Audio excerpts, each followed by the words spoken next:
Yes, I am angry. I'm angry because I lived a lie for 15 years and I believed it with all my heart. I separated myself from my family, friends. I moved, relocated, disassociated myself from everyone or anyone who was not saved. I believed that I could not be unequally yoked together with non-believers.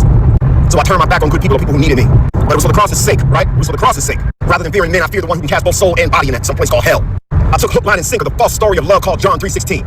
That's no message of love. That's a message of coercion. Twisting your arm behind your back is a message with the ultimate threats on the end of it. While it says, oh, if you believe, you'll get some cake. But if you don't, I'll burn you. Let me tell you something, every believer. Yeah, I'm mad because I care more about people than your God. It is just a book. It ain't real. The God of the Bible is the devil of the Bible.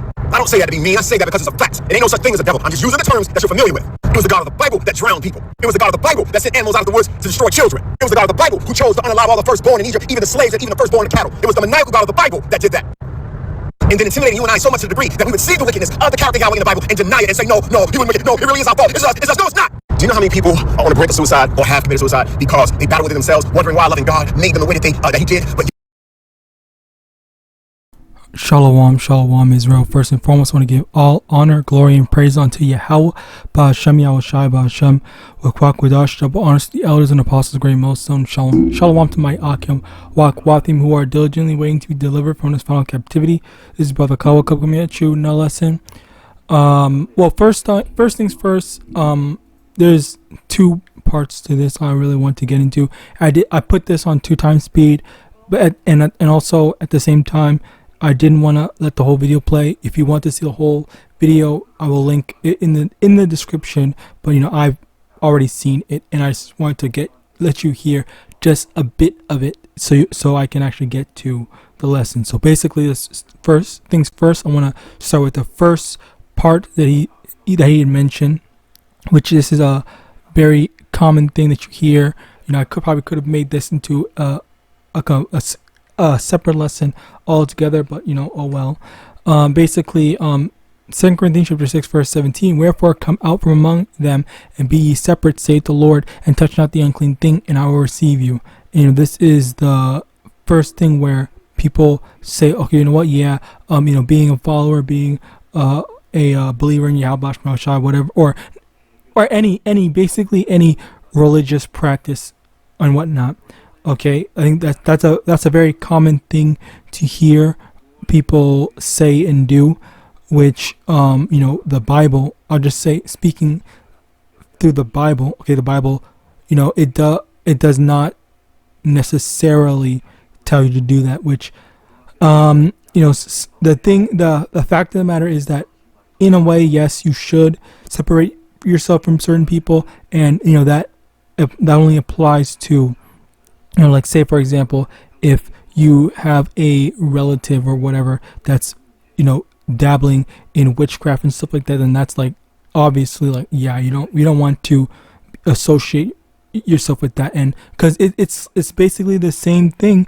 It's basically the same as associating with a literal criminal. Right? That's basically the same thing. So someone who's always, you know, looking for trouble, finding trouble, and is like who puts themselves in danger, and you will automatically be in danger just by associating yourself with them. And you know, you don't want that to happen. You don't want to be, you know, always near death's door just simply because, oh, your friend, your whatever is, you know, wants to live on the wild side or put themselves in danger, and by extension put you in danger because they want to hang around you. You know, that's where lots of jakes get things twisted, and then they end up ruining their lives because, you know, they don't have any like close people that are super close to them besides their family, and then you have sometimes their family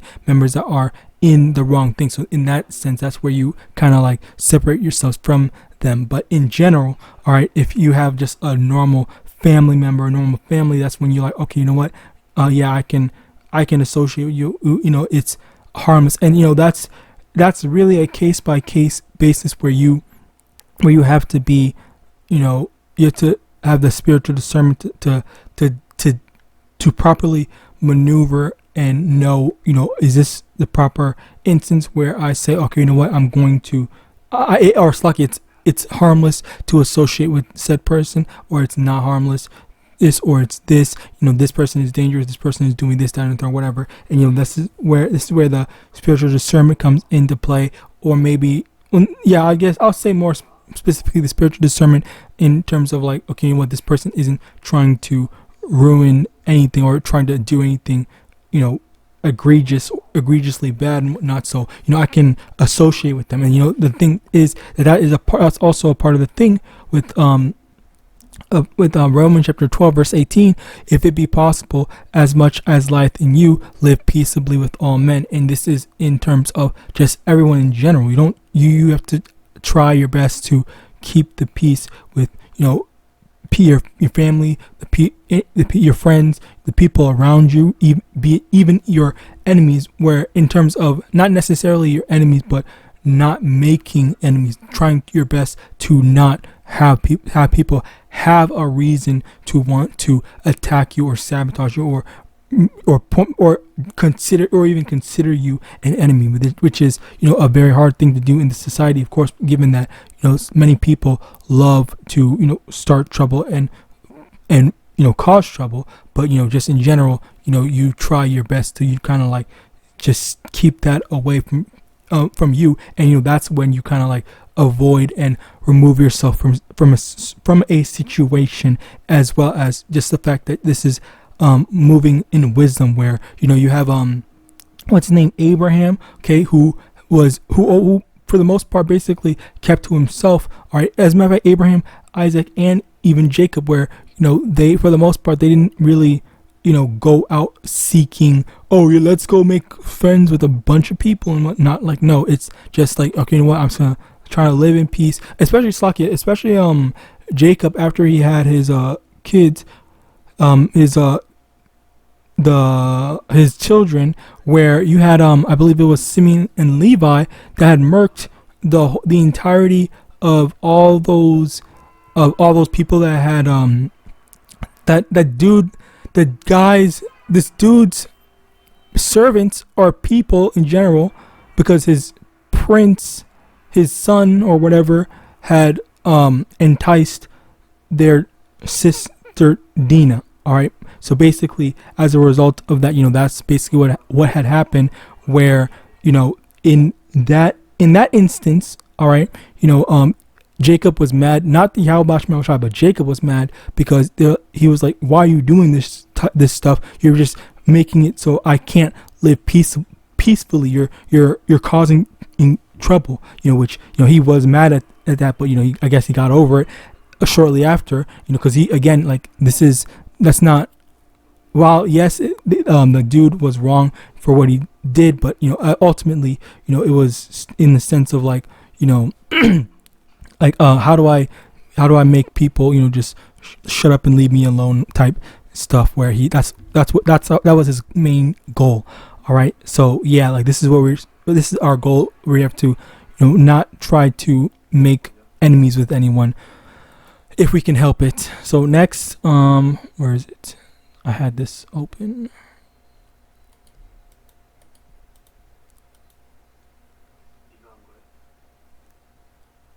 Oh yeah, here. Let's see.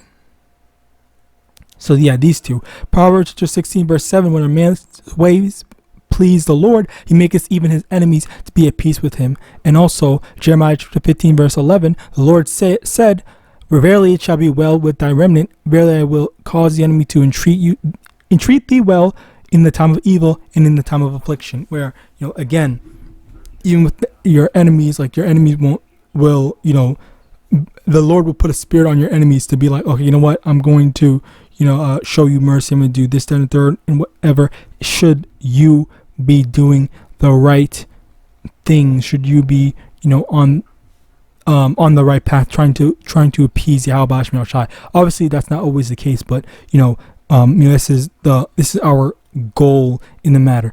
And as for the second half of what he was talking about, how he was basically complaining about the Lord, on the second half, again, as I said, that is another thing where, actually, let me get this first.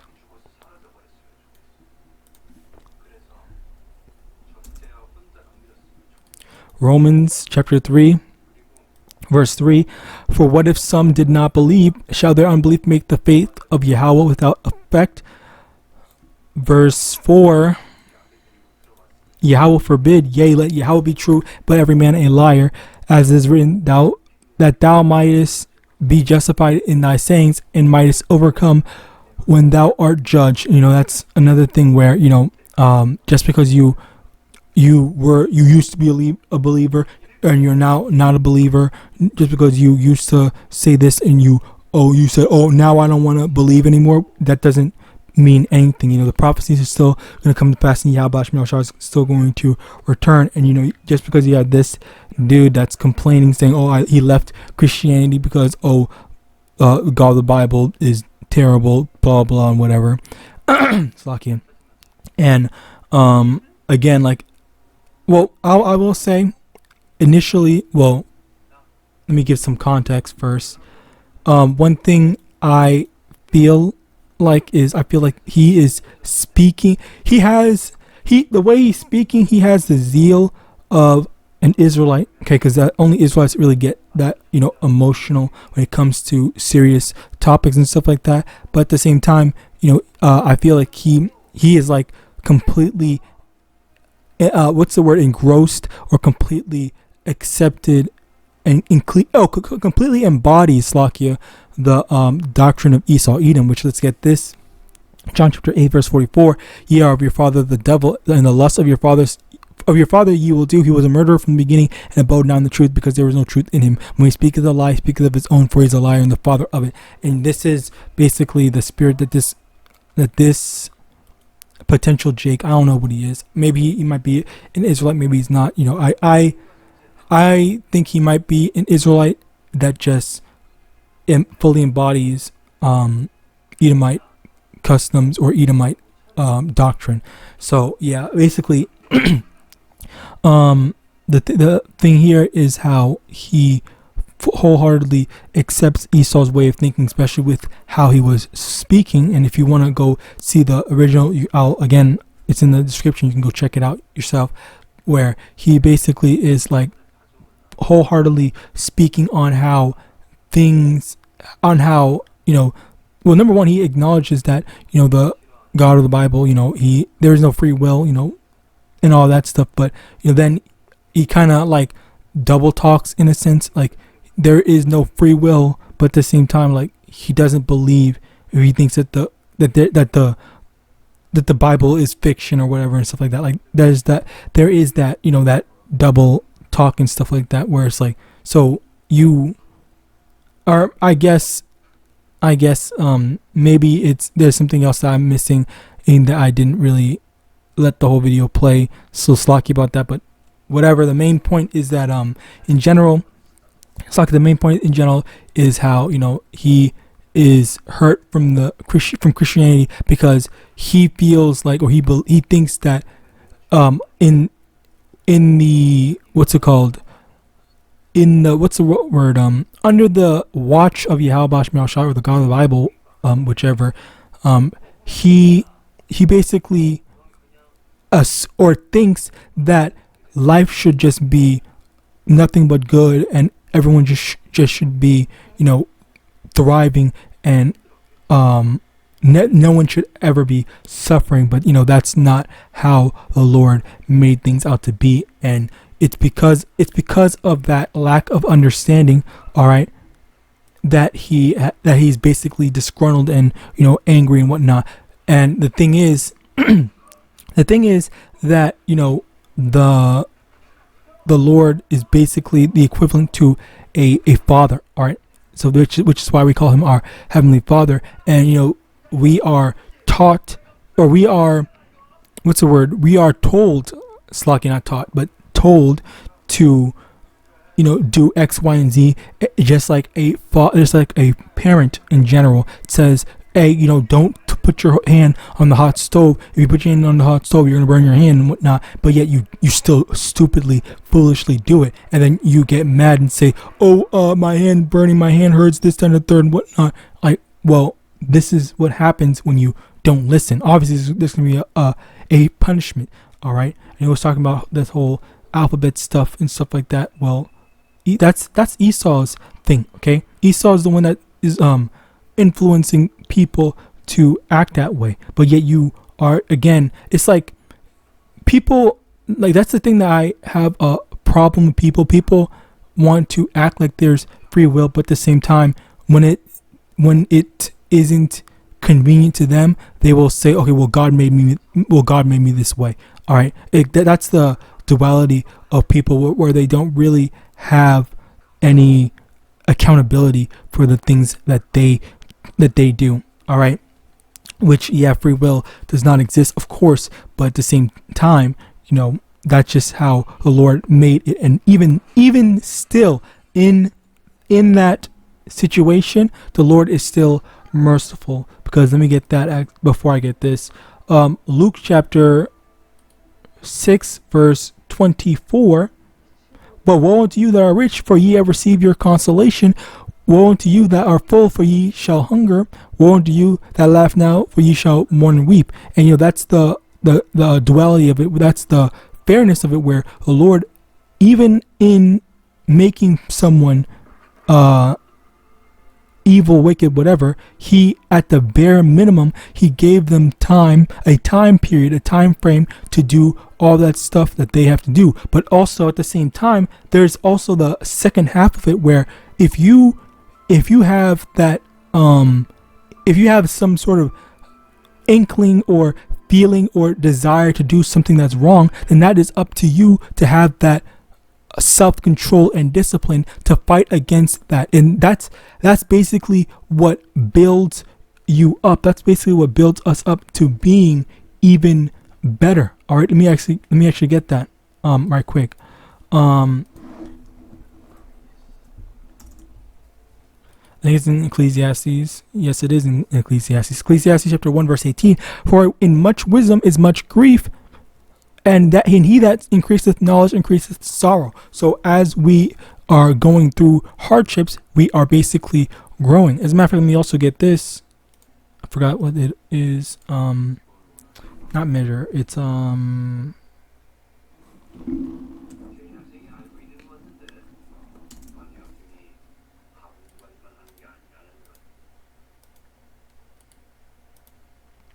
Sirach chapter 2 verse 4. No, Sirach chapter 2 verse 1. My son, if thou come to serve the Lord, prepare thy soul for temptation, set thy heart aright, and constantly endure, and make not haste in time of trouble. Okay, that's another thing, okay, where we are constantly doing our part to endure, constantly doing our part to, we're, as a matter of fact, let me get that as well. Both of these. Let me get, before I forget,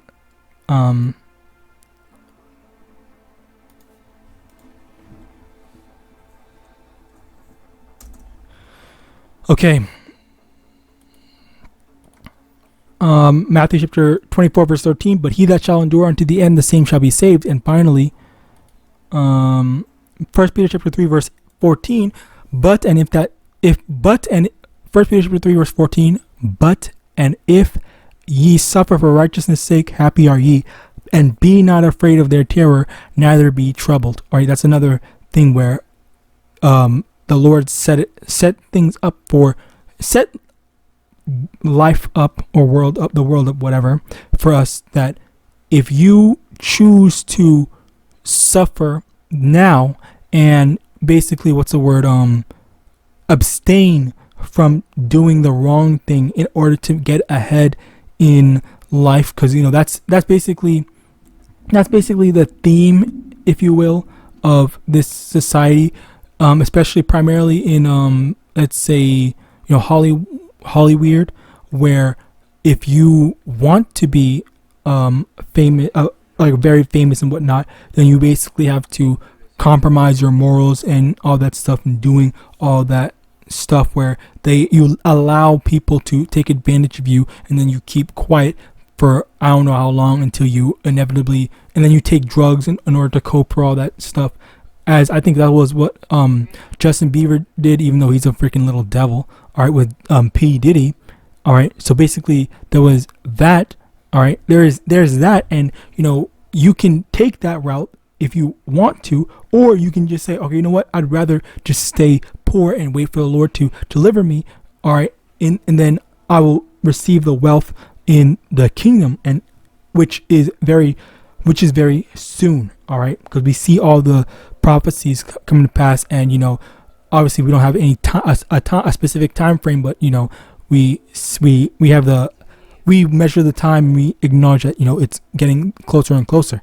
In addition to that, in Deuteronomy chapter 28, Salakia, verse 1, and it shall come to pass, if thou shalt hearken diligently unto the voice of the Lord thy power, to observe to do all his commandments which I command thee this day, that the Lord thy power will set thee on high above all nations on the earth, and all these blessings shall come on thee and overtake thee, if thou shalt hearken unto the voice of the Lord thy power.